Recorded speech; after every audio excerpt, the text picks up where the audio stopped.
Okay दोस्तों, तो अब हम लोग टॉपिक चालू करने वाले हैं ऑल्टरनेटिंग करंट। अभी तक जो हम लोगों ने करंट के बारे में चर्चा किए हैं वो है डायरेक्ट करंट, यानी वो सारे करंट जिनका डायरेक्शन पे कोई भी प्रकार का बदलाव नहीं आता है। ऑल्टरनेटिंग करंट इससे बिल्कुल उल्टा है। क्या है करंट? इसका डेफिनेशन को बहुत ढंग से देखना। Current whose direction changes periodically with time। दो बातें होना चाहिए, एक तो डायरेक्शन बदलना चाहिए और साथ ही साथ ये वाला हमारा पीरियोडिकली भी होना चाहिए। यानी एक बार डायरेक्शन बदल के रह गया तो उसको हम इसी नहीं बोलेंगे, उसका डायरेक्शन निरंतर बदलना चाहिए। ठीक है। मैग्नीट्यूड मे और मे नॉट चेंज। मैग्नीट्यूड जो है वो हमारा बदल भी सकता है या फिर वो नहीं भी बदल सकता है। ठीक है। Is called an alternating current और सिंपली एसी। ठीक है। ओके, तो एसी का एग्जाम्पल क्या है? बहुत सारे टाइप के हो सकते हैं। एक जो है वो हमारा, मान लो करंट आई टाइम के साथ इस तरीके से वेराई कर रहा है। ठीक है। ये जो है ये इस तरीके से मान लो वेरी कर रहा है पीरियोडिकली। इसको हम लोग बोलते हैं क्या? Sinusoidal AC. इसको हम लोग बोलते हैं साइनोसॉइडल एसी। या फिर मान लो इस तरीके से वेरी करे। कैसे?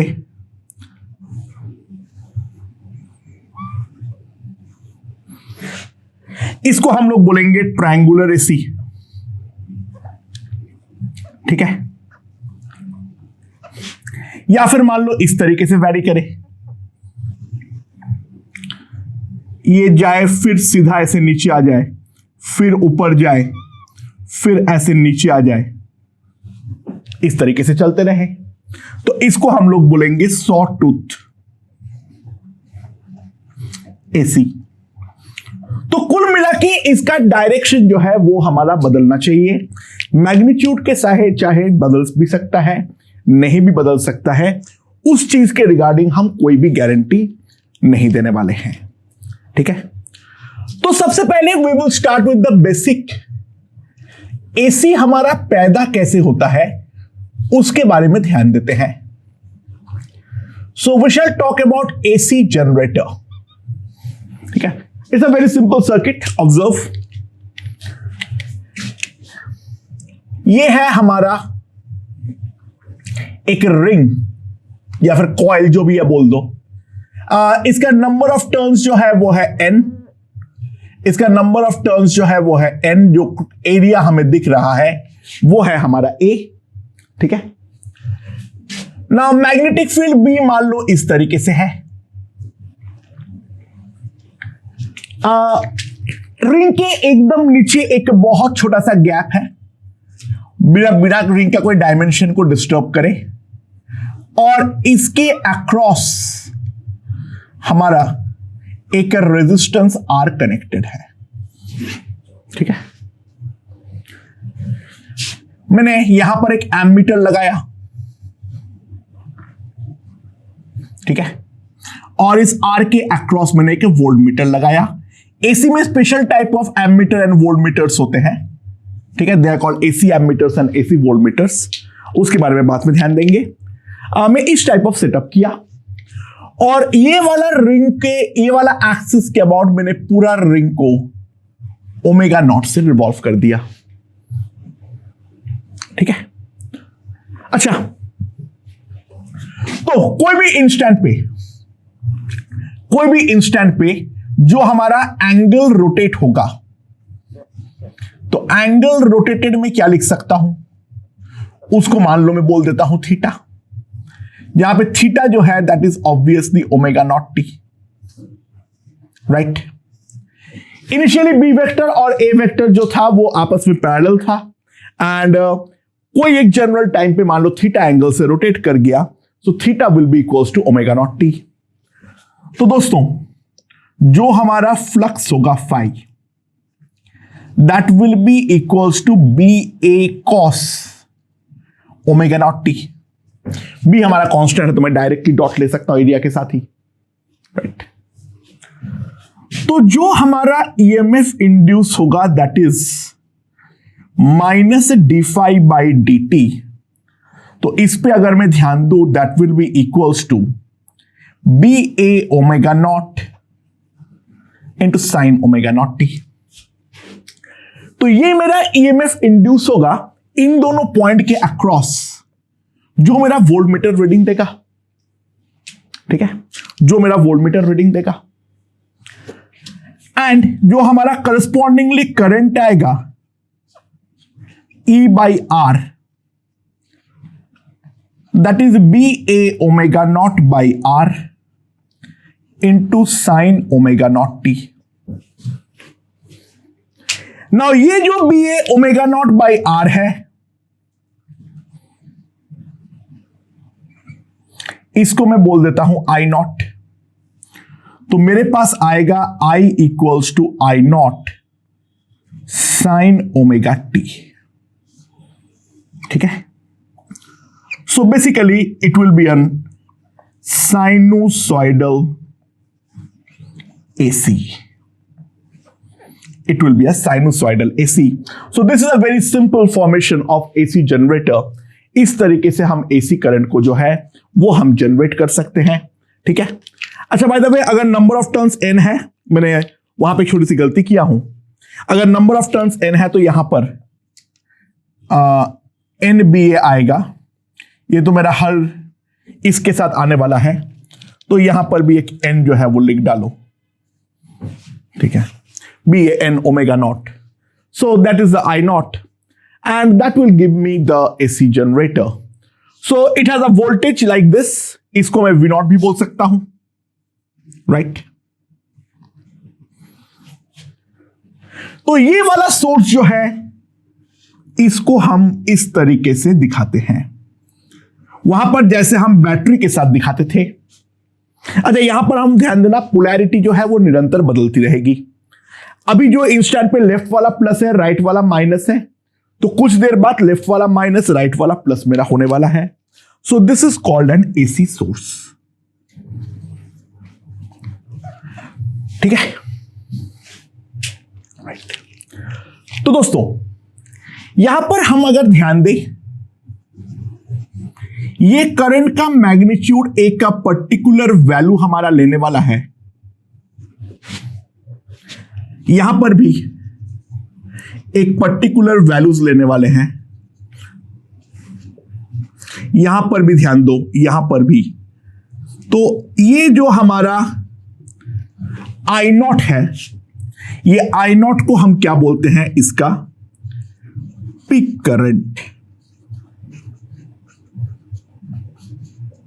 राइट। आई नॉट जो होता है that is called the peak current, okay. So far so good. अब हम लोग एक चीज डिफाइन करेंगे, that is the average value of a current. Average current in AC, okay. तो आई एवरेज हमारा किस तरीके से डिफाइन होगा, जिस तरीके से हर कोई एवरेज को हम डिफाइन करते हैं। तो I average will be simply equals to integral 0 to t I D T divided by the total time t। Average value के लिए मुझे आई को इंटीग्रेट करना है फ्रॉम 0 to t, और उसको मुझे टोटल टाइम से डिवाइड कर देना है। तो वो मुझे क्या देने वाला है, the average value of current, ठीक है। अच्छा तो मान लो, consider I equals to I nought sine omega t. अच्छा ऑब्वियसली बात है, इसका टाइम पीरियड जो है we know that is equals to 2 pi by omega. तो find I average for general T, ठीक है, जहां पे T जो है that is less than or equals to the time period that is 2 pi by omega. We have to find the average value of current for the general time T. एक time period के अंदर कोई भी point पे हमारा average current कितना होगा वो हमें निकालनी है, ठीक है। सो आई एवरेज कितना आएगा, अगर हम ध्यान दें आई नॉट तो बाहर हो जाएगा, it will B integral sine omega T into D T integrated from 0 to t that divided by time T. Now sine omega T का जो इंटीग्रेशन होगा, ओमेगा तो डेफिनेटली हमारा डिवाइड हो जाएगा, तो that will be I not by omega T, और अंदर आएगा minus cos omega T, so that will give me 1 minus cos omega T, so that will be the average value of current, ठीक है। अच्छा, मैं कुछ स्पेशल टाइम्स पे average current को निकालना चाहता हूं। दोस्तों ध्यान देना जो मैं निकाल रहा हूं। अच्छा, पहले t इक्वल्स टू 0 पर, वो तो ऑब्वियस सी बात है हमारा 0 ही आएगा, क्योंकि उस टाइम पे तो करंट हमारा पैदा ही नहीं हुआ था, इनिशियली करंट जो था वो तो 0 था। तो t इक्वल्स टू 0 पर तो ऑब्वियस है। पहला है t is equals to t/4 पे, ठीक है, यानी t/4 मतलब कितना है, टाइम पीरियड कितना होता है 2 pi by omega, so it will B omega by 2 पाई। तो आई एवरेज का वैल्यू जो आएगा, ध्यान दो, आई नॉट ओमेगा बाई 2 पाई। अच्छा, कॉस में क्या आ जाएगा, यहां पे अगर ध्यान दे it will be cos pi by 2। Now cos pi by 2 is 0, तो ये वाला टर्म खत्म हो जाएगा, तो आई एवरेज का वैल्यू जो आएगा that will be equals to 2 I not by pi. I average का जो वैल्यू आएगा that will be equals to 2 I not by pi. अगला t इक्वल्स टू t/2 पर, यानी पाई बाई ओमेगा पर, आई एवरेज का वैल्यू क्या आएगा, यहां पर आ जाएगा आई नॉट, नीचे आ जाएगा pi 1 minus cos pi, that is equals to 2 I not by pi. यहां पर भी हम देख सकते हैं, ठीक है, यहां पर हमने वैल्यू पुट किए, तो यहां पर जो वैल्यू आया है that is equals to 2 I not by pi. Okay, again t is equals to 3t/4 पे, यानी 3t/4 पे क्या आएगा, 3 पाई बाई 2 ओमेगा। तो आई एवरेज कितना आ जाएगा मेरे पास, आई एवरेज मेरे पास यहां पे कितना आएगा, अगर मैं वैल्यू पुट करता हूं, so 2 I not by 3 pi, cos put करूंगा, कॉस 3 पाई बाई 2 आएगा, जो कि डेफिनेटली 0 है,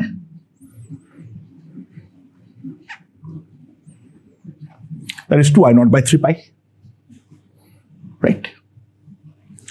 And t is equals to 2 pi by omega पर, यानी t इक्वल्स टू मेरा टाइम पीरियड है 2 pi by ओमेगा पर।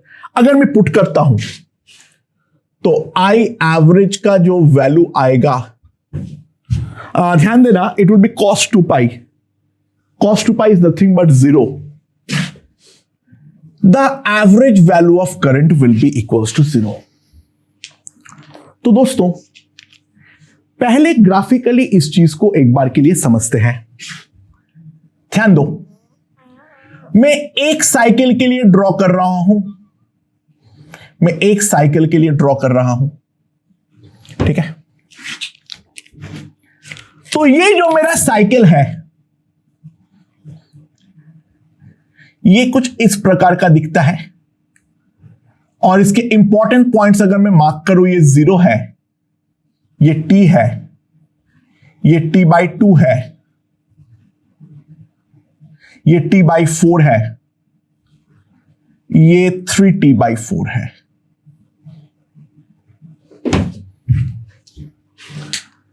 Now try to understand integral I dt. Integral I dt from 0 to t। मैं कोई भी जनरल टाइम अगर लेता हूं, मान लो यहां पर लिया, that will be nothing but the area under the curves। जो हमारा कर्व है उसके नीचे का जो एरिया होगा वही तो मेरा इंटीग्रल आईडीटी देगा, जिसके अंदर जो ऊपर वाला प्रोपोर्शन है that will give me a positive area, और जो नीचे वाला है that will be a negative area. ठीक है। अच्छा, नाउ ट्राई टू अंडरस्टैंड, जो मेरा आई एवरेज है वो फिजिकली क्या रिप्रेजेंट कर रहा है, यानी 0 से t/4 के बीच में, 0 से t/4 के बीच में 2i0/पाई आया है, जो कि ऑब्वियसली i0 से कम है। i0 हमारा पीक वैल्यू है जो कि हम देख सकते हैं, π/4 पे आएगा। नाउ ट्राई टू अंडरस्टैंड, मैं 2i0/पाई का एक कांस्टेंट करंट लूं तो जितना एरिया मुझे मिलेगा, और अब जो एरिया मुझे मिल रहा है, इन दोनों का एरिया जो है वो हमारा इक्वल है। एंड लॉजिकली जब एक टाइम पीरियड हो जाएगा तो जितना पॉजिटिव एरिया होगा उतना ही नीचे नेगेटिव एरिया मिल रहा है, यानी इन वन टाइम पीरियड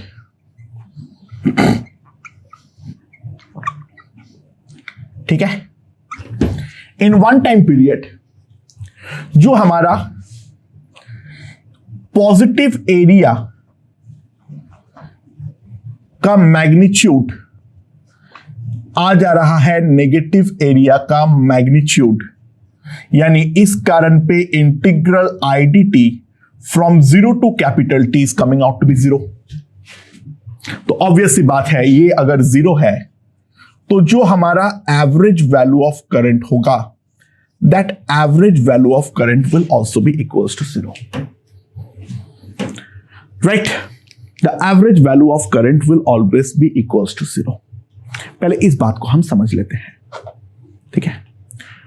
अच्छा, अगर हम ध्यान दें, स्टार्टिंग में हमारा एवरेज करंट 0 था, 10 into 0 था, एंड वो बाद में इंक्रीज किया है अप टू 2i0/पाई, ठीक है। एंड फिर उसके बाद ये वापस डिक्रीज करते हुए हमें साफ साफ नजर आया है, वापस ये बाद में डिक्रीज करते हुए हमें साफ साफ नजर आया है। तो एक बात समझो, जो हमारा आई एवरेज है, bye the way I average के लिए बात का कोई साइकिल देख के फायदा ही नहीं होगा। द रीजन बीइंग, देखो यहां पर मान लो मैं अगला साइकिल पे गया, मान लो मैं यहां पर देखना चाह रहा हूं 3t/2 पर, तो देखो एरिया तो हमें उतना ही मिलेगा जितना मुझे यहां पर मिला था, एरिया तो मुझे उतना ही मिलेगा जितना मुझे पहले साइकिल में मिला था, लेकिन जो हमारा टाइम है वो t/2 के बदले अब 3t/2 में कन्वर्ट हो गया है। तो ऑब्वियस सी बात है, एवरेज तो डेफिनेटली डिक्रीज करेगा, यानी एवरेज का जो भी मैक्सिमम आना होगा वो मेरा पहले साइकिल में ही आएगा, बाद में तो कभी आने वाला ही नहीं है। पहले साइकिल के अंदर भी ये वाले पार्ट में, ठीक है, केवल ये वाले पार्ट में हमें मिलने वाला है, बाकी तो कोई सवाल पैदा ही नहीं होता है, राइट। अच्छा, सो ध्यान दो, आई एवरेज का पहले साइकिल में जो वैल्यू आया है वो है I0/ओमेगा 1 - cos omega t upon t, and this is a function of time. तो दोस्तों इसको मुझे डिफरेंशिएट करना है मैक्सिमा मिनिमा के लिए। ध्यान देना, बार बार मैं एक चीज बोल रहा हूं, जो यहां पर हमारा जो भी आएगा वो केवल और केवल फर्स्ट साइकिल में ही आने वाला है, उसके अलावा तो हमें देखना भी नहीं है ना। इसको डिफरेंशिएट करूंगा, नीचे टी स्क्वायर आएगा, यहां पर टी, इसका डिफरेंशिएशन यहां पर ओमेगा बाहर आ जाएगा, omega T into sine omega T minus 1 minus cos omega T. T का डिफरेंशिएशन तो 1 हो जाएगा, दैट मस्ट बी 0। तो ये सब टर्म्स को उधर भेज दो, तो हमारे पास आ जाएगा omega T into sine omega T, और इसको मैं इधर ले जाऊंगा 1 minus cos omega T, that is 2 sine square omega T by 2। ठीक है। अच्छा, यहां पर अगर मैं ध्यान दूं, this will be 2 omega T sign omega T by 2 cos omega T by 2, 2 sine square omega T by 2।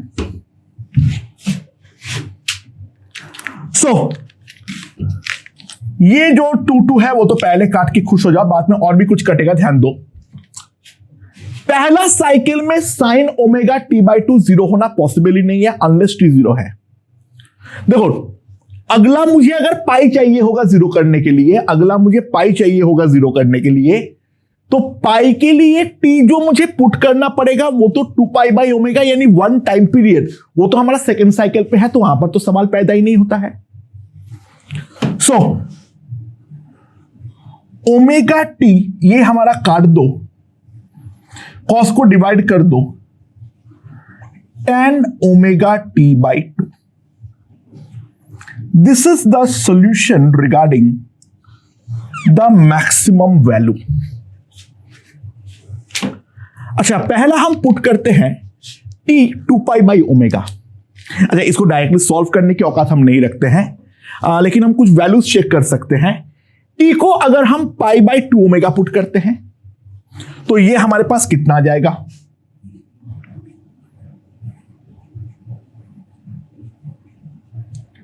That is equals to pi by 2। ठीक है, समझ में आया? राइट। और यहां पर अगर हम पुट करें t को अगर हम पुट करें तो कितना वैल्यू आ रहा है, कितना वैल्यू आ रहा है? तो ध्यान दो, यहां पर अगर हम पुट करते हैं पाई बाई 2 ओमेगा, तो यहां पर वैल्यू आ रहा है 1।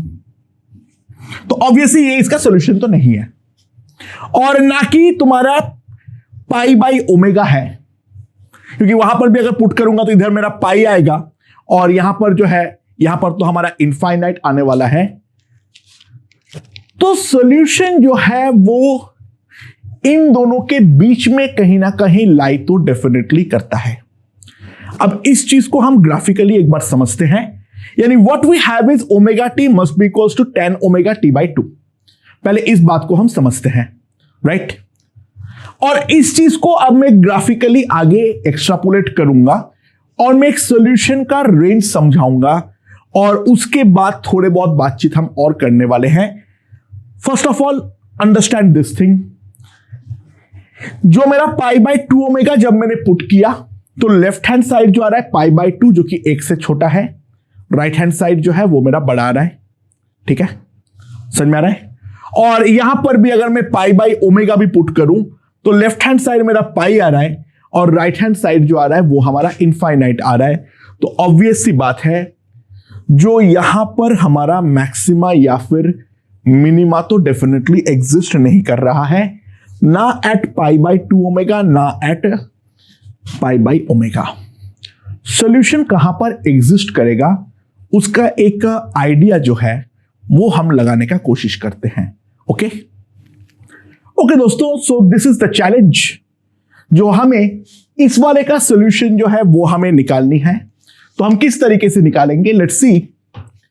Take omega T by 2 equals to x.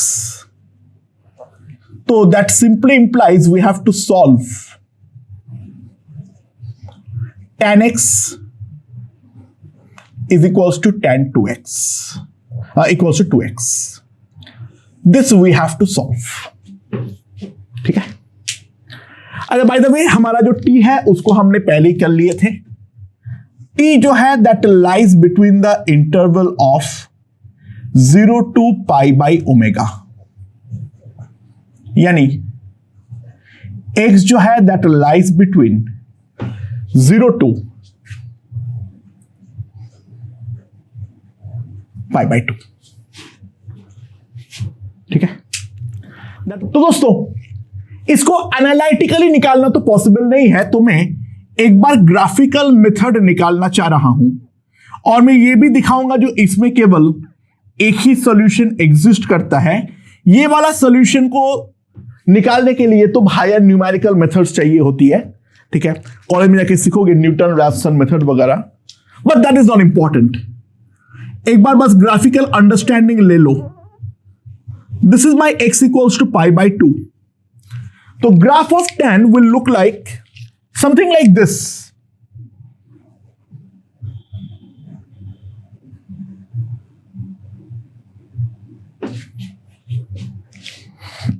ठीक है। अच्छा, tan x का x इक्वल्स टू 0 पर स्लोप कितना होगा वो एक बार निकाल लो फटाफट। tan x का डिफरेंशिएशन है sec स्क्वायर x, तो स्लोप जो होगा वो हमारा 1 होगा। तो ये इतना ज्यादा स्टीप नहीं है, इट इज लाइक दिस। और y इक्वल्स टू 2x जो है उसका स्लोप कितना है, वो स्लोप जो है वो मेरा डेफिनेटली 2 है। So this line will have a higher slope and obviously this line will cut this graph at somewhere like this। ये हमारा करस्पॉन्डिंगली हमें x का वैल्यू मिल जाएगा। यहां पर हम साथ साथ ध्यान दे सकते हैं जो हमारे पास केवल और केवल एक सिंगल पॉइंट सॉल्यूशन ही आएगा, यानी हमारा I एवरेज जो है वो एक पर्टिकुलर पॉइंट पे मैक्सिमाइज होता है and we actually can solve it, और इसका अप्रोक्सीमेट वैल्यू जो आती है दैट इज 1.165। खैर वो सॉल्व करना तुम्हें नहीं आना चाहिए, but try to understand one thing. हमारा जो आई एवरेज है वो हमारा कंटिन्यूअसली इंक्रीज करेगा अप टू द वैल्यू जहां पर x का वैल्यू 1.165 नहीं हो जाए। x जो है उसके करस्पॉन्डिंग हमें t मिल जाएगा, it will B 2 into this by omega. खैर वो टाइम तो हम निकाल देंगे। वहां तक वो कंटिन्यूअसली इंक्रीज करेगा and after that it will keep on decreasing decreasing decreasing. Negative area जैसे ही ऐड होना चालू होगा तो आई एवरेज का वैल्यू जो है वो तो डेफिनेटली हमारा इंक्रीज करने वाला डिक्रीज करने वाला है ही है। तो एवरेज करंट का फंडा इन अ वेरिएबल टाइम पहले समझ लो। It is not that much useful thing, but ये पूछ सकता है जो वो कहां पर एग्जिस्ट करता है ये बताओ, दैट वी नो। अच्छा, t/4 पे जो x का वैल्यू आएगा वो आएगा π/4। तो π/4 मतलब जो होगा वो क्या है, π/4 is approximately 0.8 and π/5 is approximately 1.6। उन दोनों के बीच में कहीं पर लाई करेगा, ये बात निश्चित है।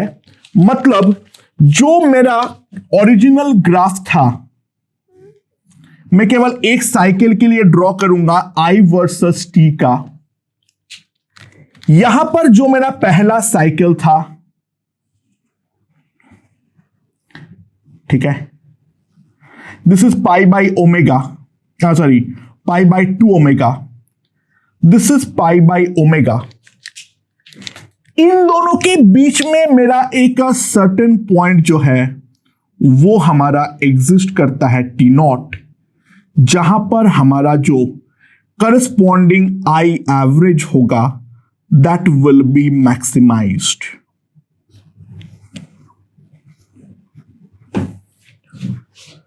जो हमारा करस्पॉन्डिंग आई एवरेज होगा वो हमारा मैक्सिमाइज्ड होगा somewhere at point T not.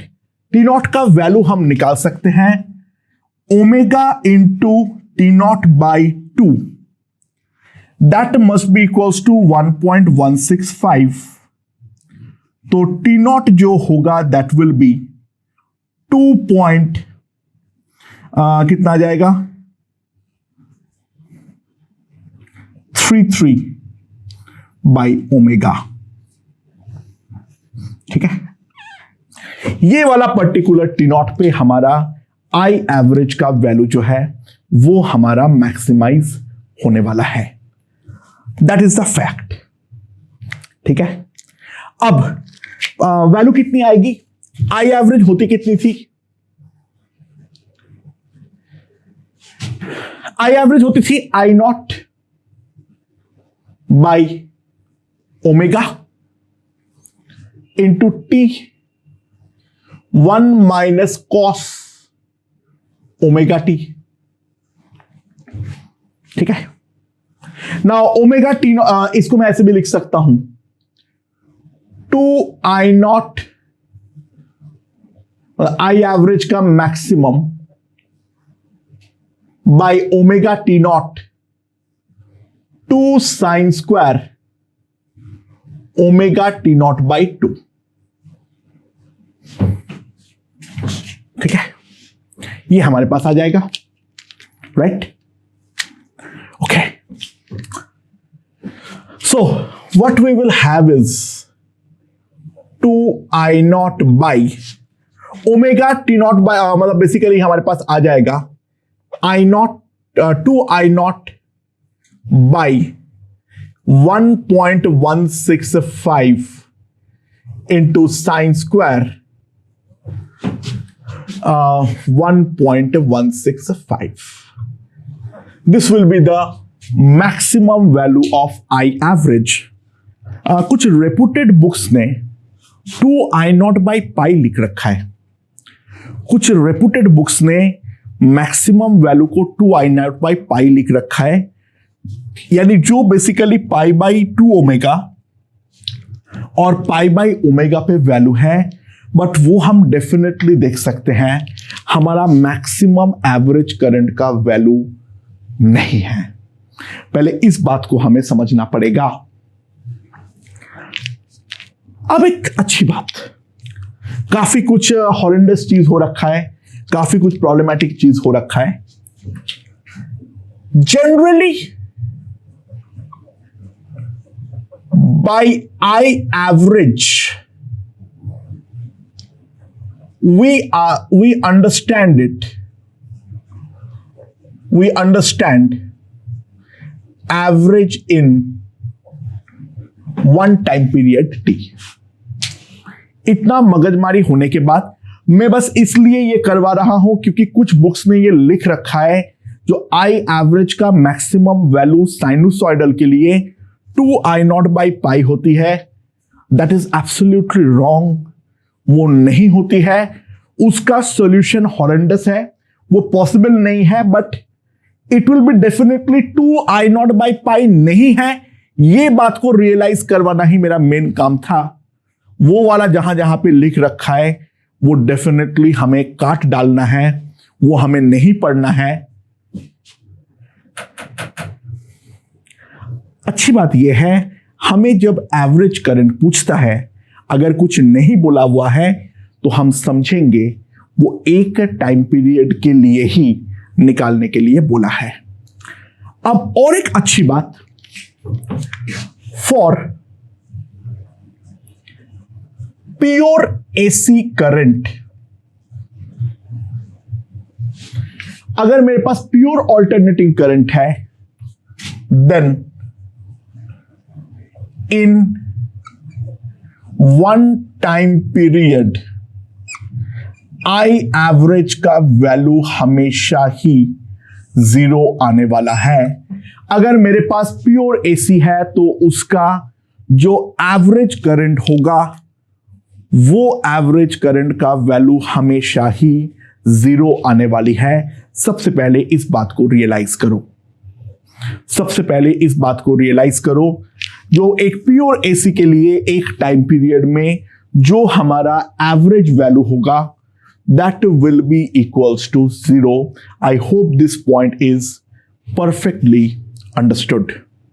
ठीक है, मुझे इतना मगजमारी में करता नहीं, क्योंकि एग्जाम पॉइंट ऑफ व्यू से ये ज्यादा इंपॉर्टेंस नहीं रखता है, क्योंकि ये वाला हाँ, एक चीज पूछ सकता है, इसका सोल्यूशन ये दे दे और फिर पूछे ये बता किस टाइम पे ये मैक्सिमम होता है, वो पूछ सकता है. Definitely there is a possibility. हाँ, ये सॉल्व ऑब्वियसली हम नहीं कर पाएंगे. ठीक है, मतलब ये एक्चुअल में भी without the help of calculator और कंप्यूटर ये वाला वैल्यू तक पहुंचने में जान निकल जाएगी. Actually I tried it by hand गलती से, and it took me around half an hour, जो कि मैं 1.16 तक आ पाऊं. ठीक है, मतलब बेसिकली क्या था, इतना श्योर था वैल्यू 0.8 और 1.6 के बीच में आएगा, तो आई टुक अ रैंडम ट्रायल नंबर 1.2, दोनों का बीच में एवरेज. ठीक है, एंड उसके बाद कुछ मेथड्स होते हैं, उससे मैंने 1.16 तक पहुंचने में proper calculation with the help of time table मुझे पहुंचने में टाइम लगा था आधे घंटे. सो ऑब्वियसली एग्जाम में तुमसे ये अपेक्षा नहीं रखी जाएगी कि तुम ये वाला वैल्यू निकालो, that is beyond our scope. But ये अगर सॉल्यूशन दे दे फिर पूछ सकता है, बोल बेटा मैक्सिमम एवरेज कब आएगा. बट नॉर्मल क्वेश्चन में ट्राई टू अंडरस्टैंड, हमें एक टाइम पीरियड का एवरेज ही हमेशा पूछता है. इसका एक रीजन है, ध्यान दो. अल्टीमेटली ये जो हमारा फ्रीक्वेंसी होती है, फ्रीक्वेंसी 2 पाई ओमेगा, ये एसी का एक्सट्रीमली हाई होती है. मैं जितना ज्यादा नंबर ऑफ साइकिल्स करता जाऊंगा, मेरा जो इफेक्टिव एरिया होगा वो प्रैक्टिकली 0 ही होता जाएगा. ट्राई टू अंडरस्टैंड, पहला साइकिल के बाद हमें नया कुछ, वो वाला पहला साइकिल पूरा नलिफाई होगा. मान ले 10 साइकिल हो गया, 10 साइकिल बन गया, तो उन 10 साइकिल का एरिया तो पूरा ही 0 हो गया. तो न्यूमैरेटर में तो पूरा 0 है, बस छोटा सा जो 11th साइकिल का एरिया होगा वही तुम्हारा काम का है. लेकिन डिवीजन में जो है वो तो टोटल टाइम आएगा, यानी 10 साइकिल प्लस जो एक्स्ट्रा टाइम है वो.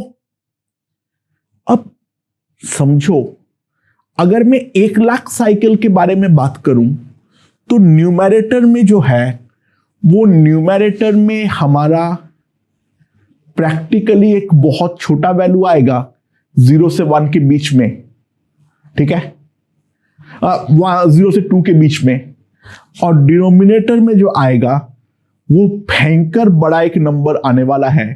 तो जैसे जैसे नंबर ऑफ साइकिल्स को तुम बढ़ाते जाओगे, एवरेज वैल्यू ऐसे ही 0 आने वाला है.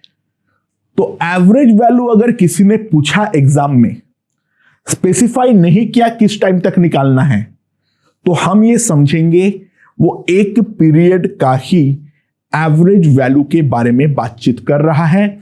और मेरे पास अगर प्योर ऑल्टरनेटिंग करंट है, तो प्योर ऑल्टरनेटिंग करंट में हमेशा जो एवरेज वैल्यू आएगी that will be equals to 0. ठीक है, अच्छा, तो इसमें लोगों को थोड़ा सा धोखा हो जाता है. मान लो हमारा I जो है that is equals to 3 + 5 sin ωt. ठीक है,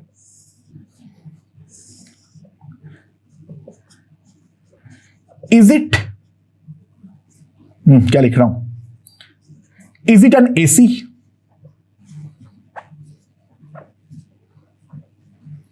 दूसरा, फाइंड I एवरेज. बोला नहीं है तुम एक टाइम पीरियड में निकालूंगा. ठीक है, जो इसके अंदर ऑसिलेटिंग पार्ट तो मेरा केवल और केवल यही है. तो टाइम पीरियड T जो होगा that will B 2 pi by omega. तो I एवरेज जो होगा that will B integral I dt from 0 to 2 pi by omega by 2 pi by omega. ये हमारा आने वाला है. तो 3 को जब मैं करूंगा तो 3 बाहर आएगा, 2 पाई बाई ओमेगा आएगा, ये तो कटेगा। और 5 को जब मैं इंटीग्रेट करूंगा, एक बार ओरली इंटीग्रेट कर लो, हमारे पास आएगा cos ओमेगा टी आएगा इंटीग्रेशन में। उस पर जब मैं वैल्यू पुट करूंगा तो cos 0 भी 1 है, cos 2 पाई भी 1 है, तो 1 माइनस 1 0 आएगा। तो सीधा आई एवरेज का वैल्यू जो आएगा वो तो मेरा 3 ही आने वाला है। अब सवाल आता है क्या ये एसी है या नहीं है। इफ वी सी, ये है हमारा I versus T। Now T equals to 0 पर इसका वैल्यू 3 है और इसका मैक्सिमम वैल्यू जो है वो 8 है। मेरा मैक्सिमम वैल्यू जो है वो 8 है और मिनिमम वैल्यू है -2। So if I plot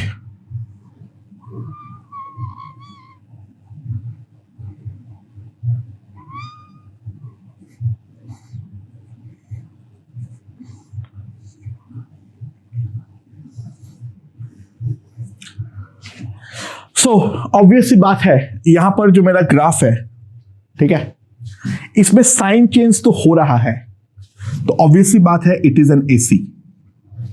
AC तो ये है, ठीक है, बट ऑब्वियस सी बात है, ध्यान दो, ये प्योर एसी नहीं है, because this current has a DC part and a pure AC part.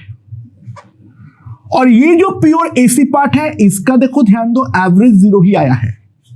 तो एसी का एवरेज 0 होगा, मैं ये बोल नहीं रहा हूं, लेकिन प्योर एसी अगर है तो डेफिनेटली हमारा उसका एवरेज तो 0 होगा ही होगा। अगर 0 के अलावा कुछ भी और वैल्यू आ रहा है तो ध्यान देना, बेसिकली जो वो एसी करंट है उसके अंदर एक उस एवरेज वैल्यू का डीसी कंपोनेंट छुपा हुआ है। क्या बोल गए सर? अगर मेरा आई एवरेज कोई भी नॉन जीरो वैल्यू आ रहा है, मान लो ए आ रहा है, तो वो वाला जो एसी दिया हुआ है, ध्यान दो, उसके अंदर हमेशा एक डीसी पार्ट छुपा हुआ है जिसका मैग्नीट्यूड ए है।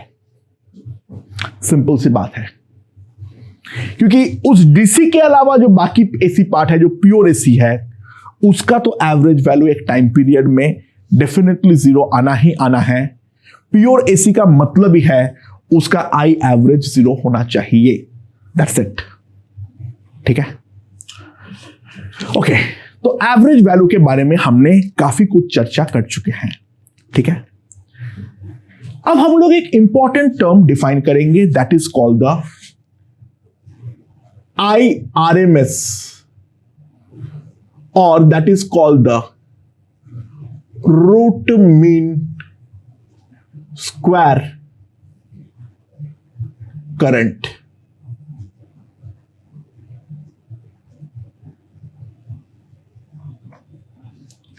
IRMS or the root mean square current. Now, how is it defined? ध्यान देना, IRMS is simply equals to, नाम में ही है, पहले स्क्वायर करो फिर उसका mean low.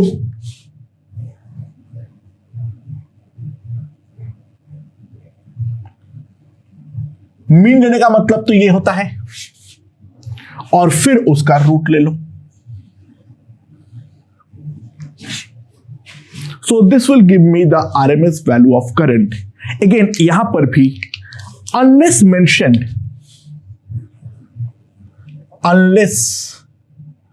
mentioned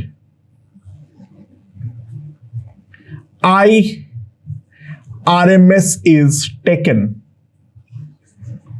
for one time period। IRMS जो है वो हम हमेशा एक टाइम पीरियड के लिए ही लेते हैं, unless and until it is mentioned. ठीक है, एग्जाम में अगर IRMS बोलेगा तो हम एक टाइम पीरियड के लिए ही निकालेंगे। ओके, तो मान लो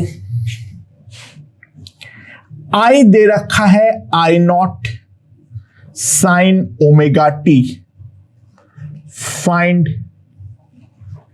IRMS।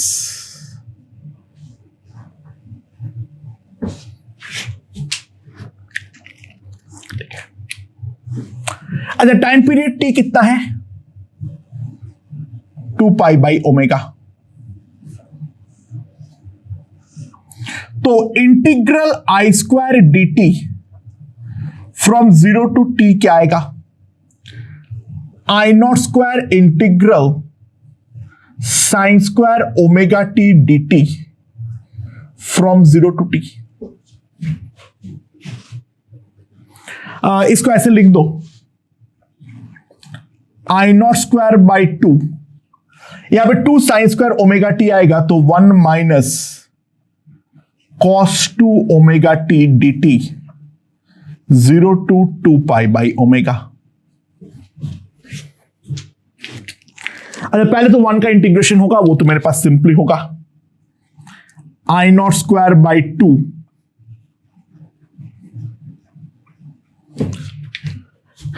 I not square by 2।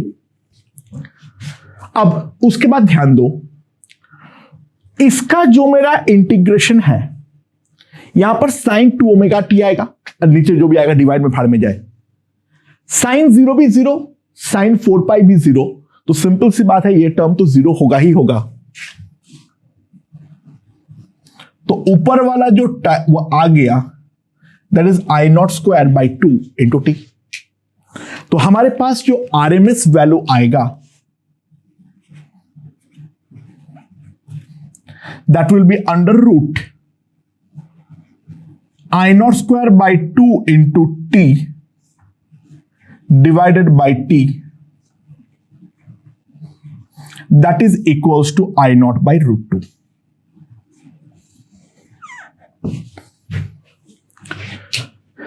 तो साइनोसाइडल करंट का जो हमारा आरएमएस वैल्यू होती है, that is simply equals to I not by root 2।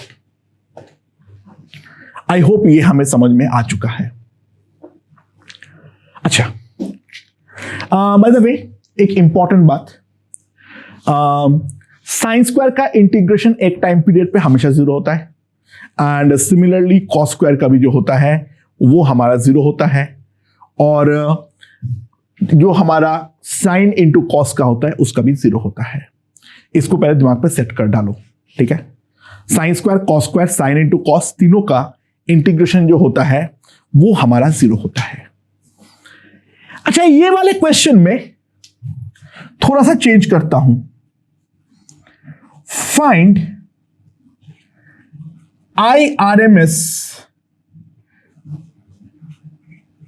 T is equals to pi by omega, या फिर T बाई 2 तक अगर मुझे देखना है तो उसके लिए IRMS कितना होगा,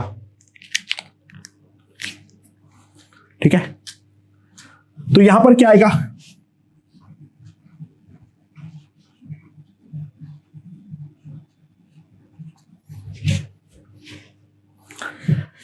मैं इसको डायरेक्टली कर रहा हूं, ध्यान देना, I square by 2 integral 0 to t by 2 1 minus cos 2 omega T D t आएगा, ठीक है। अब जब मैं पुट करूंगा तो यहां पर ये वाला टर्म जो आएगा, दैट विल बी, पहला टर्म टी बाई 2 आएगा, इंटीग्रेशन में साइन 2 ओमेगा टी आएगा। तो साइन 2 ओमेगा टी को मैं जब 0 से 2 टी बाई 2 तक करूंगा, यानी पाई बाई ओमेगा तक करूंगा, तो आएगा साइन 0 माइनस साइन 2 पाई, दोनों 0 है, तो ये वाला टर्म भी 0 है, तो that is equals to I not square by 2 into T by 2। तो IRMS जो आएगा, that IRMS will be simply equals to, ध्यान दो यहां पर भी आएगा आई नॉट बाई रूट 2।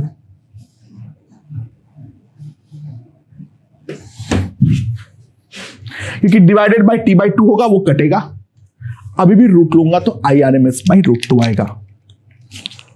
और अगली बार निकालो find IRMS for t is equals to T/4 और π/2 ओमेगा। ठीक है, एंड नाउ ऑब्जर्व, वहां पर जो हमारा आएगा I0²/2 तो बाहर आएगा, T/4 आएगा। ये यहां पर जो आएगा that will B sin0 minus sin π, वो भी तो 0 है, यानी I0²/2 इंटू T/4 आएगा, और जब T/4 से डिवाइड करूंगा तो IRMS का वैल्यू अभी भी मेरा I0/√2 ही तो आने वाला है।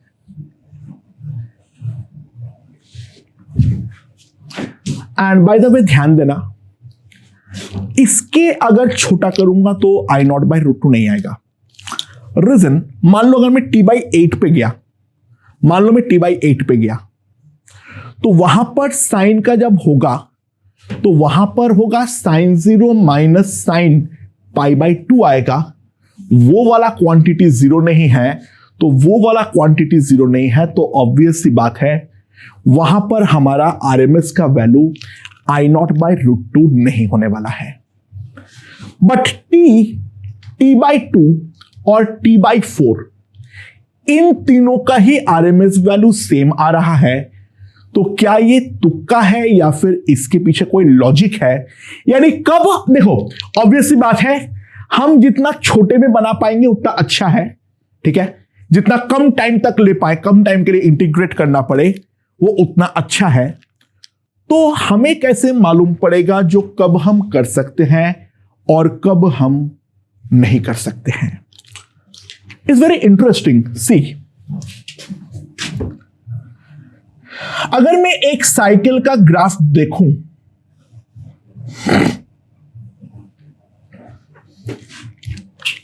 मैंने ड्रॉ कर रहा हूं। अच्छा, ये मेरा अगर I वर्सेस T का ग्राफ है, ये है 0, ये है T/2, ये है T, ये वाला पॉइंट है T/4। अच्छा, साइन का ग्राफ में जो ये वाला पार्ट है और ये वाला पार्ट है, ये मैग्नीट्यूड वाइज तो सिमेट्रिक होता है। तो जब मैं स्क्वायर करूंगा दोस्तों, ट्राई टू अंडरस्टैंड, मेरा ग्राफ कुछ इस प्रकार से आने वाला है।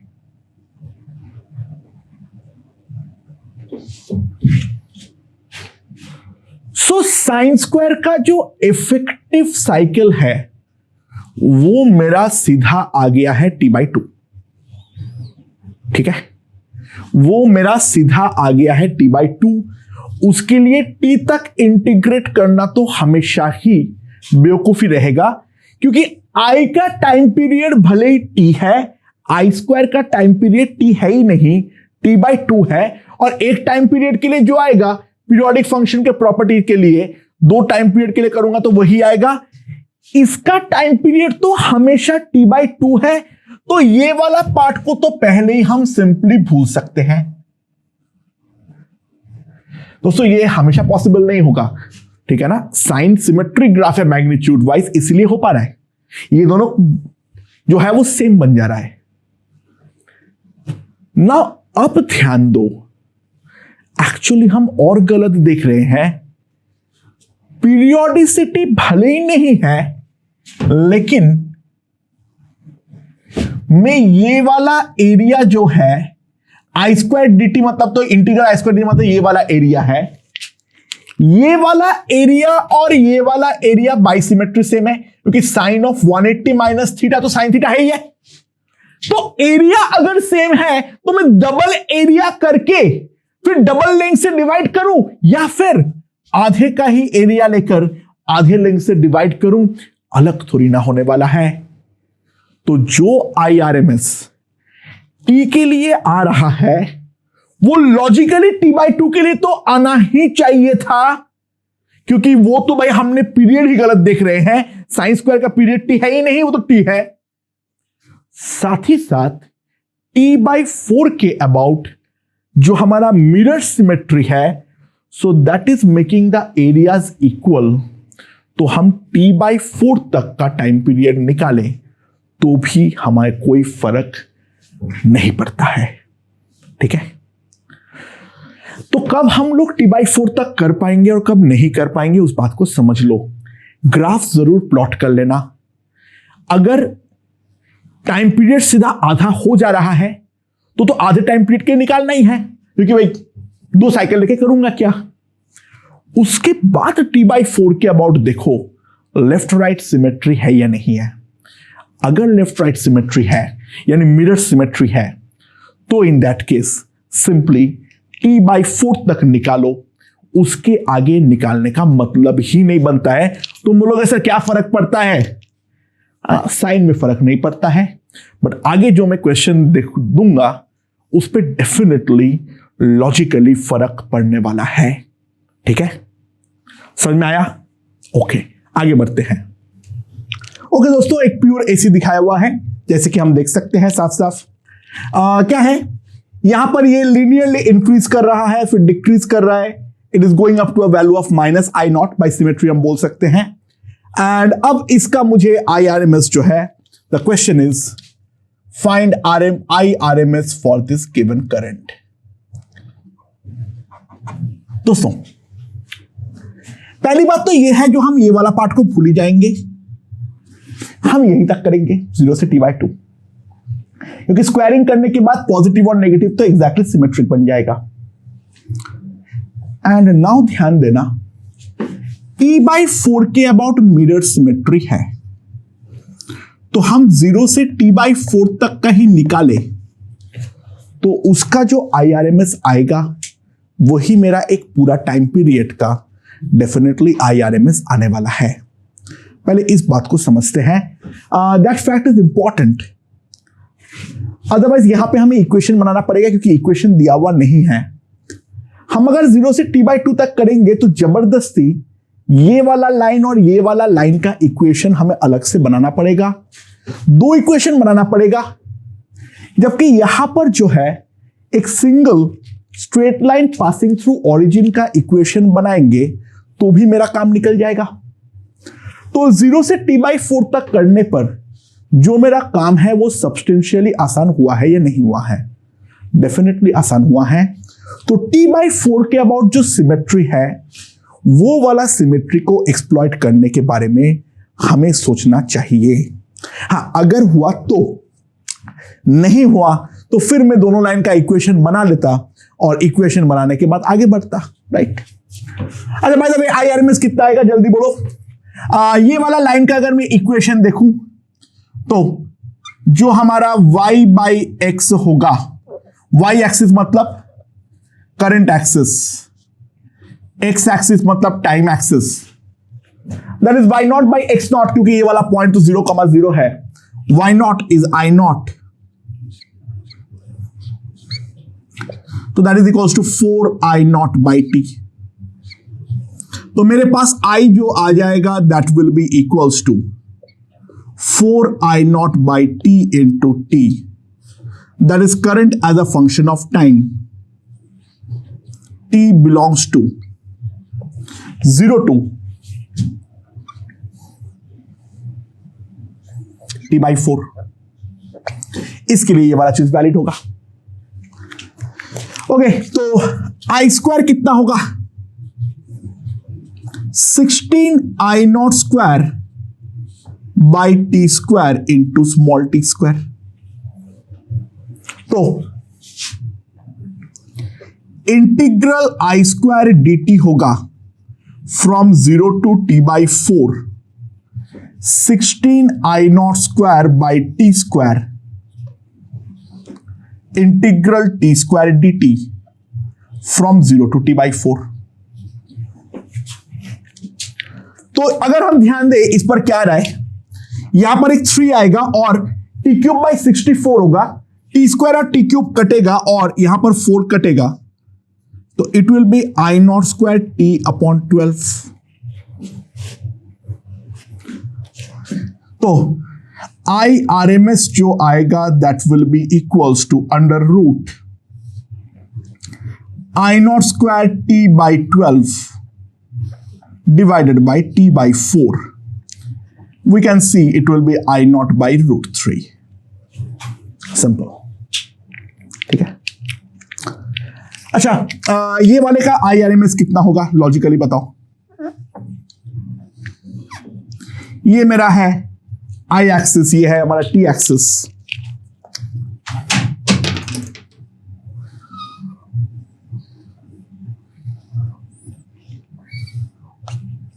ये आई नॉट है, ये हमारा माइनस आई नॉट है। अच्छा, ऑब्वियसली बात देख सकते हो, स्क्वायरिंग करने के बाद सब कुछ आई नॉट में कन्वर्ट हो जाएगा, यानी इसका जो स्क्वायर फॉर्म है वो प्रैक्टिकली एक डीसी है। कहीं से कहीं तक भी इंटीग्रेट कर लो, उसका वैल्यू आई नॉट स्क्वायर में कांस्टेंट है, तो इसका जो आई आर एम एस आएगा वो हम डायरेक्टली लिख सकते हैं आई नॉट।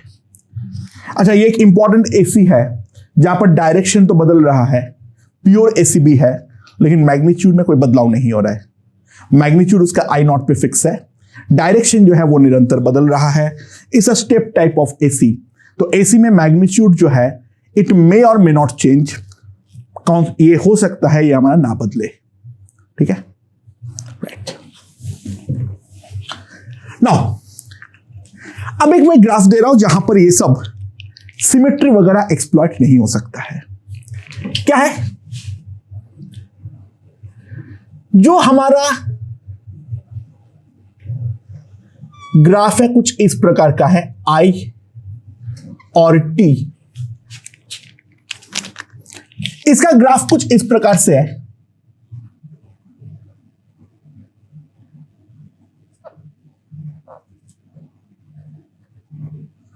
मैंने एक साइकिल का ग्राफ बना दिया।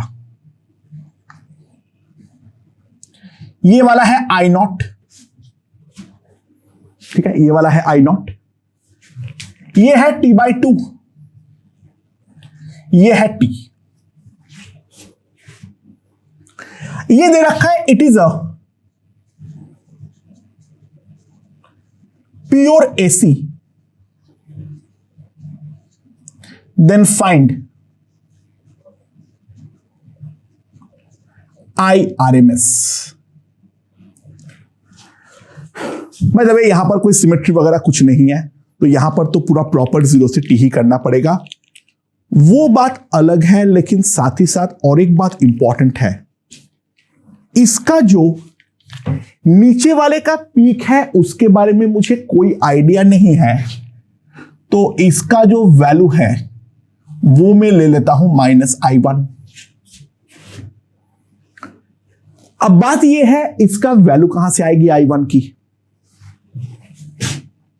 ये बोला है ये प्योर एसी है, तो जितना पॉजिटिव एरिया होगा उतना ही नेगेटिव एरिया होने वाला है। बाय द वे ये वाला ग्राफ जो है वो साइन का है, वो मैं बोलना भूल गया था।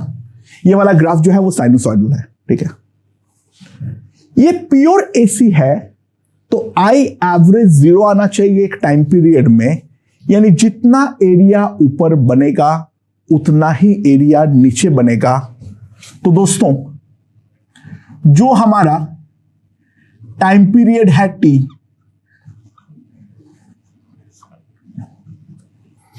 वो 2 पाई बाई ओमेगा लिख सकता हूं। तो ओमेगा जो में होगा मेरा 2 पाई बाई T, ठीक है। तो जो साइनोसॉइडल पर पार्ट ऑफ करंट है, क्योंकि पीक वैल्यू हमारा I नॉट है,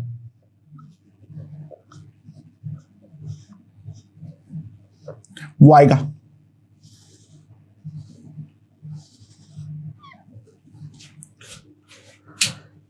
I equals to I naught sine 2 pi omega 2 pi T by capital T, right. समझ में आया? नाउ अब जो है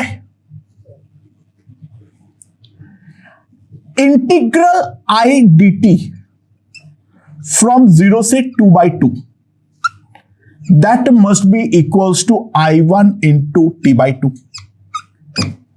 ये तो हमारा होना ही पड़ेगा। क्योंकि ये वाला एरिया और ये वाला एरिया इक्वल होना चाहिए, ये तो सिंपली रेक्टेंगल है। तो I1 का वैल्यू जो है I1 into T by two must be equals to ये वाला एरिया होना चाहिए। सो I0 इंटीग्रल 0 से T by two sine of 2 pi T by T I1 into T by two, sorry dt लिखना भूल गया। हाँ, अब इसका इंटीग्रेशन क्या होगा?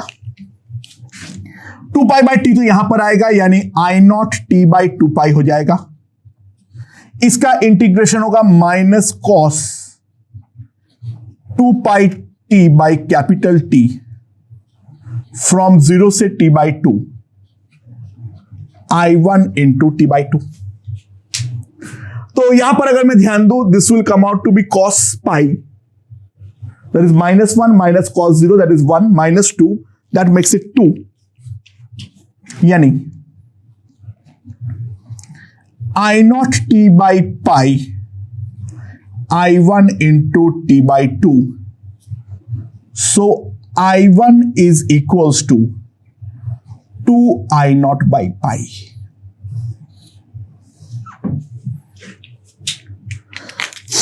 सो जो मेरा करंट आ गया है I0 sine 2 pi T by t, ये मैं लिख सकता हूं, ठीक है।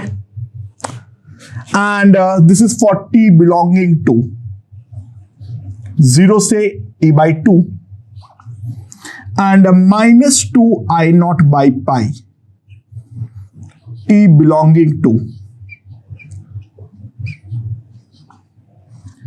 this is the variation of current. So what we get is I square dt I0 square sine square 2 pi small t by capital T dt plus 4 I0 square pi square into dt.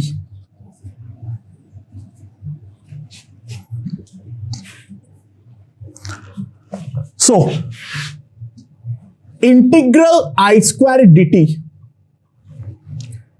From 0 to t अगर मैं करने जाऊंगा तो पहले वाले part पे तो simply एक काम करेंगे, I0 square by 2 1 minus cos 4 pi t dt। एक तो ये वाला टर्म आएगा from 0 to t by 2 plus 4 I0 square by pi square into T by 2, क्योंकि t बाई 2 से t तक का इंटीग्रेशन होगा ये वाला, उसी तरह t बाई 2 लिख दिया। एंड इफ आई सी ये वाले को इंटीग्रेट करके हासिल नहीं करूंगा क्योंकि साइन आएगा और साइन 0 और साइन 2 पाई दोनों का वैल्यू सेम आता है, 0 आता है।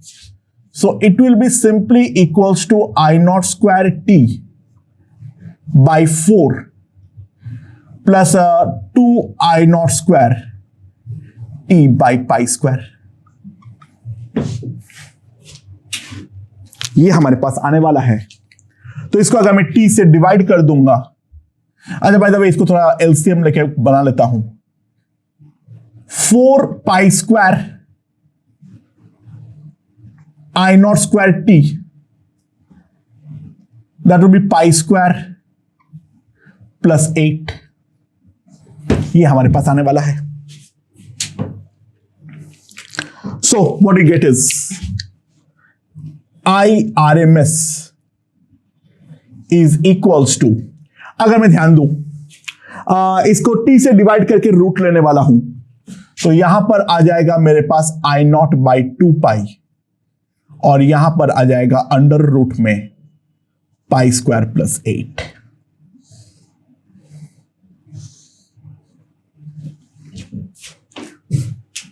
ये हो जाएगा I0 बाई 2 पाई, यहां पे हमारे पास हो जाएगा अंडर रूट में पाई स्क्वायर बाई 8.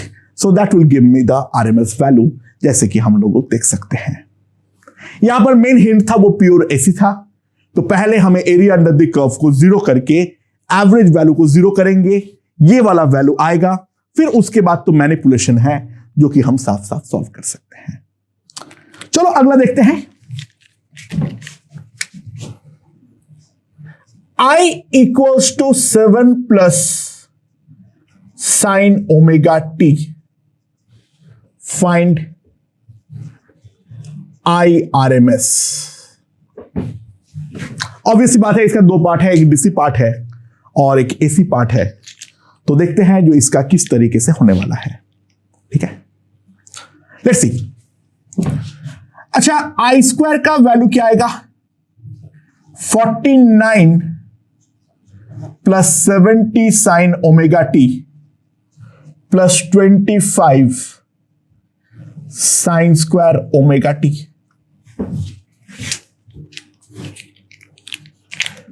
तो integration I square d t from 0 to capital T,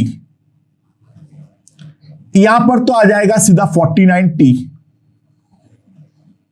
integral sine omega T D T 0 to t plus 25/2 0 to t 1 minus cos 2 omega T D T.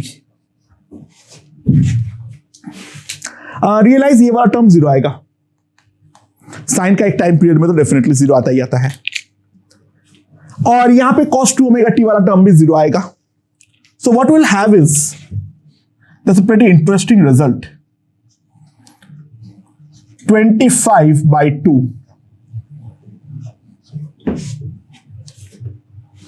And यहां पर अगर हम ध्यान दें कितना आ जाएगा. हाँ, मैं इसको खत्म नहीं कर रहा हूं.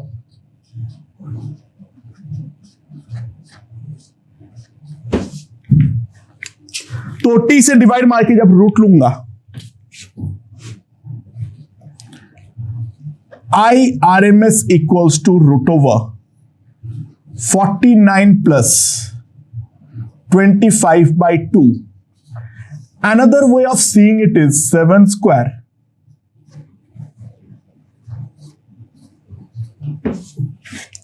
ध्यान देना मैं ऐसे क्यों लिखा.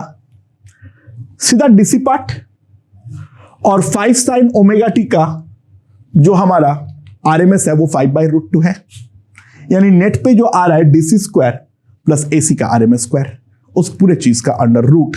एंड अगर कोई मैनिपुलेट कंप्यूट करना चाहो तो कर सकते हो. 98 प्लस 25 123.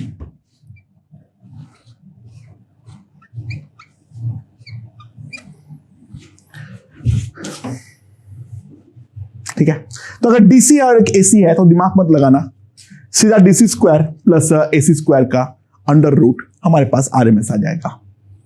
ठीक है. अच्छा, I equals to 3 sine omega T plus 4 cos omega T.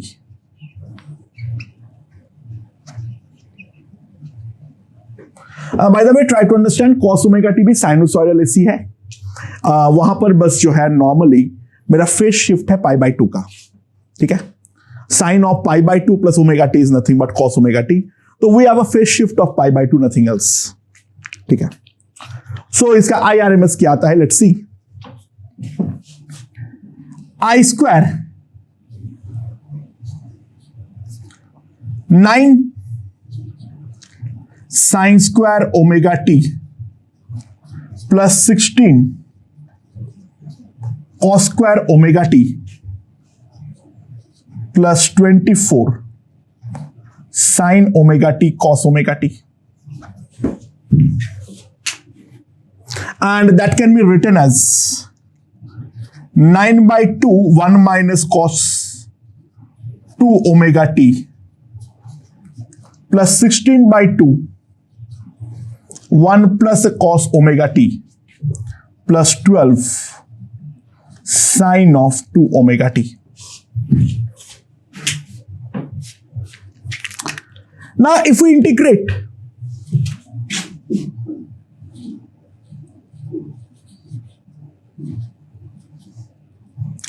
पहले वाला तो 90/2 आएगा, अगला टर्म का डेफिनेटली 0 आने वाला है,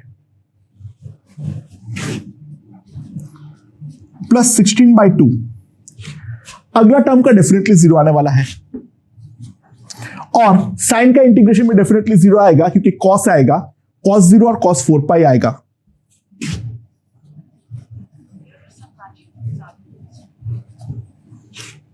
सीधा 25/2 आएगा, हाँ कि ना, समझ में आया? तो मेरे पास जो IRMS आएगा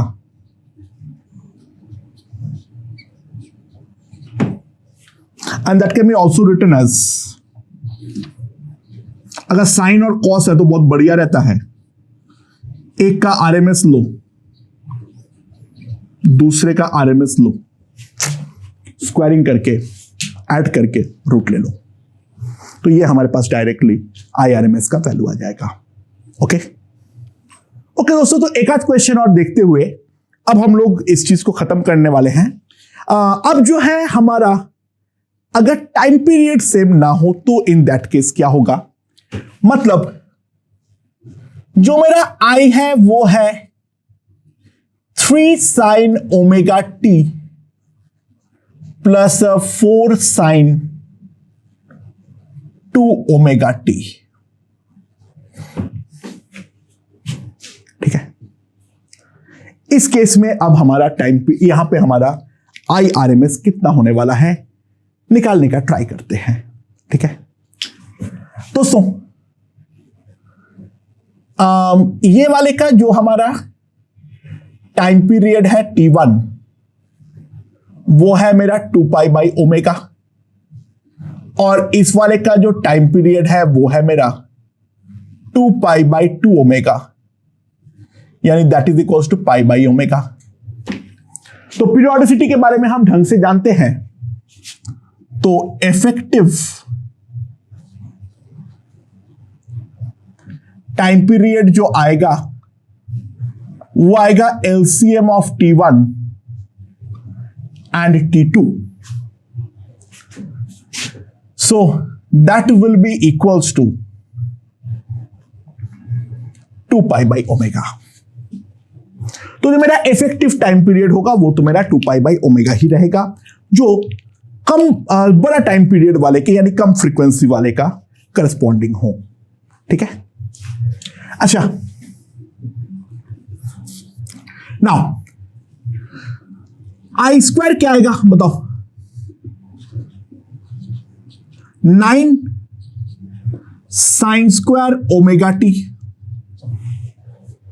plus 16 sine square 2 omega T plus 24 into sine omega T into sine 2 omega T,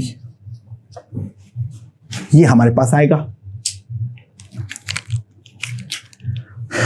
सो हमें निकालना है integral I square d t from 0 to T1, so that will be equals to 9/2 1 minus cos 2 omega t dt plus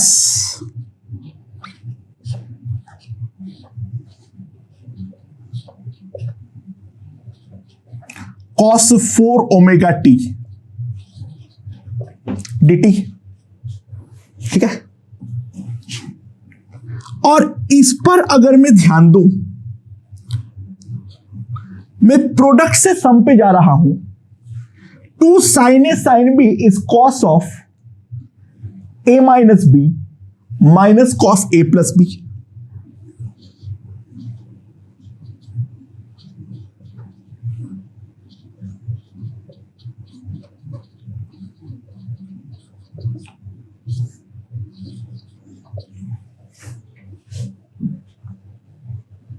ठीक है, So if we see, अगला term को करके हम कुछ नहीं उखाड़ेंगे, वो तो जीरो आएगा, और यहां पर तो और बड़ा जीरो आएगा क्योंकि 8 पाई बाई ओमेगा होगा, वो तो बात ही खत्म हो जाएगी।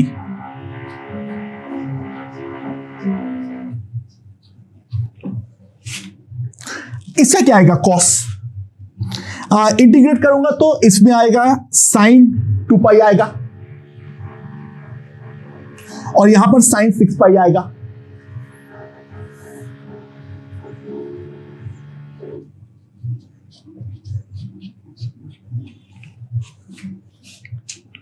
तो सिंपल सी बात है, जो हमारा आई आर एम एस आएगा वो यहां पर भी आ जाएगा 25/√2।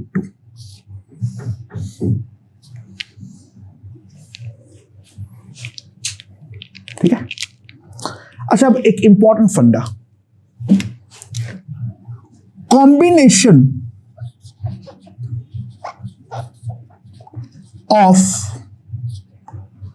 2 ACs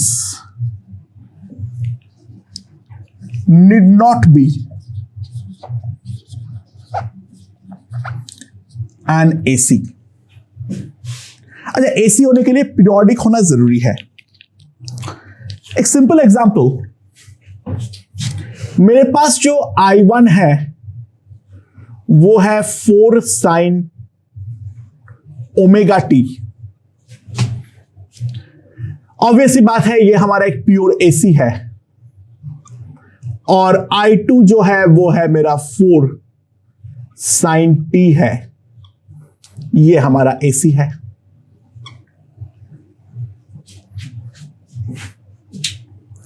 तो हमारा जो नेट करंट होगा I, that will B I1 plus I2, that is 4 sin omega t plus 4 sin t।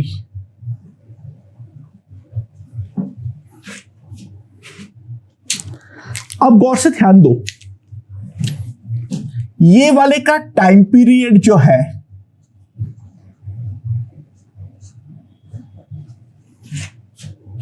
यह है 2 पाई बाई ओमेगा,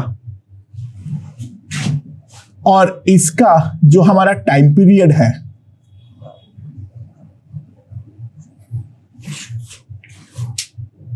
एक काम करो, सॉरी ओमेगा टी मत लो, थोड़ा वैल्यू ले देता हूं। Let us take the value of omega as pi. ठीक है, let us take the value as pi. So this is, तो इसका जो टाइम पीरियड होगा वो होगा 2 pi by pi, and this is equals to 2। ध्यान दो, this is rational, this is irrational, तो सिंपल सी बात है, एलसीएम अगर हम निकालेंगे 2 पाई और 2 का, ऑब्वियस सी बात है that does not even exist. That implies the current is not periodic. The current is not even periodic.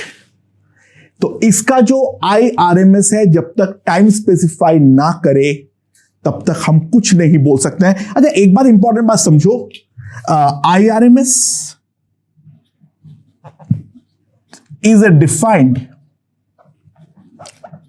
for both AC and DC। ऐसा नहीं है जो कि IRMS केवल DC के AC के लिए डिफाइंड नहीं है। ठीक है, फॉर एग्जाम्पल मान लो I equals to I naught e to the power minus T by tau है। फाइंड IRMS फॉर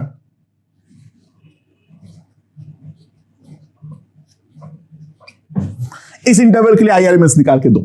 वो पॉसिबल है, बट जब तक ये वाला क्योंकि पीरियोडिक नहीं है, ये पहली बात तो एसी नहीं है, ये श्योर है। डायरेक्शन भले ही बदल रहा होगा लेकिन एसी नहीं है, ठीक है। और दूसरी बात ये है, इसका IRMS हम तब तक नहीं निकाल पाएंगे जब तक ना वो सामने वाला मुझे टाइम को स्पेसिफाई करे, क्योंकि there is no concept of time period. एक रैशनल और एक इरैशनल का LCM नहीं मिल सकता है, राइट।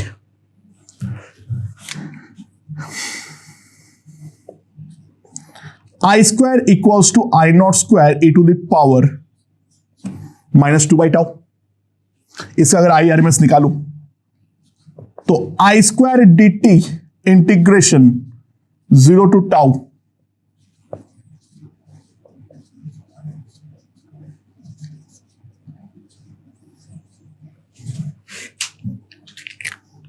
तो इसको अगर मैं डिवाइड कर रहा हूं, इसको अगर मैं इंटीग्रेट करूं, I नॉट स्क्वायर, यहां पर जब डिवीजन में आएगा वो क्या आएगा, divide by 2 by this, divided by this into -e⁻² -2t/tau from 0 to tau। तो मेरे पास कितना आ जाएगा, I not square tau by 2 1 -e⁻²। ये हमारे पास आ जाएगा ये। तो IRMS का वैल्यू अगर मुझे निकालनी है तो IRMS will be simply under root of tau से डिवाइड करके अंडर रूट, तो I naught under root 1 -e⁻²/2 तो सिंपली आ जाएगा I naught by E under root E square -1/2। ये हमारे पास IRMS का वैल्यू आ जाएगी। मेरे ख्याल से ये चीज हमें समझ में आ चुका है, राइट। अच्छा, एक चीज, अगर I naught sine omega T है तो इसका IRMS कितना आता है मेरे पास, मैं जानता हूं I नॉट बाई √2। तो अगर मेरे पास इसके बदले I naught sine omega T plus some constant phi होगा, अगर कोई फेज भी रहेगा इनिशियल, तो भी इसका IRMS जो आएगा वो तो मेरा I नॉट बाई √2 ही आने वाला है। इसके वैल्यू में तो कोई बदलाव नहीं आने वाला है। पहले इस बात को हम समझ लेते हैं ढंग से, वो चीज जरूरी है, राइट।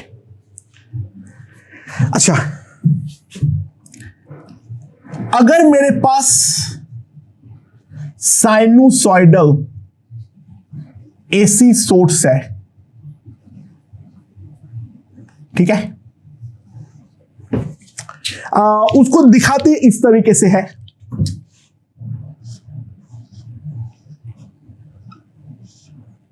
और इस पे जो लिखा होता है वो होता है VF, ठीक है। यानी ये जो V होता है, this is given as the RMS voltage,